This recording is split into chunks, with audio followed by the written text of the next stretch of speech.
শক্তিশালী হবে। যেভাবে উত্তর কোরিয়া ও রাশিয়া ইরানকে অস্ত্র ও প্রযুক্তি দিয়ে সাহায্য করেছে, তাতে চীনের এই স্টেলথ সেটগুলো ইরানের জন্য নতুন এক শক্তি হতে পারে।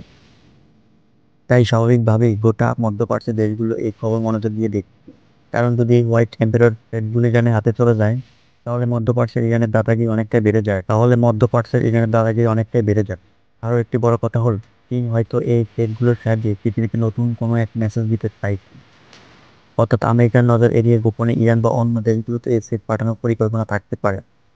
কারণ উত্তর কোরিয়া বা রাশিয়ার মতো শক্তিশালী মিত্ররা ইতিমধ্যে ইরানকে সাহায্য করেছে। এখন চীনের হাত থেকেও এই সমর্থন আসতে পারে। এই ধারণা পুরো বিশ্বকে শিহরিত করেছে।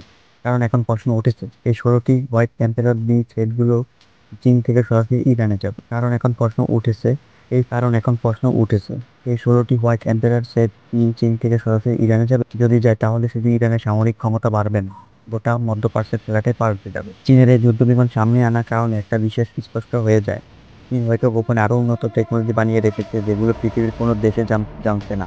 চীনের এই যুদ্ধ বিমান সামনে আনার কারণে একটা বিষয় স্পষ্ট হয়ে যায়, চীন হয়তো গোপনে আরো উন্নত টেকনোলজি বানিয়ে রেখেছে, যেগুলো পৃথিবীর কোনো দেশে জানছে না। কারণ পৃথিবীতে এখন পর্যন্ত কোনো দেশ 3th জেনারেশন এত উন্নত ফাইটার জেট তৈরি করতে পারেনি। চীন সেখানে একটা না দুইটা না 16টা ফাইটার জেট সামনে এনেছে। না জানি তাদের কাছে আরো কতগুলো আছে। বেশিরভাগ সামরিক বিশ্লেষকেরা মনে করছেন, চীন একটু একটু করে অত্যাধুনিক ক্ষমতা দেখানো শুরু করছে। তাই হোয়াইট এম্পায়ার বি সেই পথে একটা বড় পদক্ষেপ মাত্র।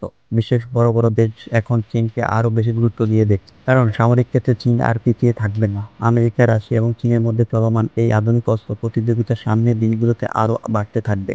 আর এর মধ্যে উঠে আসছে ইরানের মতো মধ্যপ্রাচ্যের শক্তিশালী দেশ। সুতরাং হোয়াইট এম্পায়ার বি শুধু একটা যুদ্ধ বিমান নয়, এটি একটি নতুন যুগের সূচনা, যেখানে পৃথিবীর সামরিক শক্তি ও কূটনীতি একসঙ্গে পাল্টে যাবে।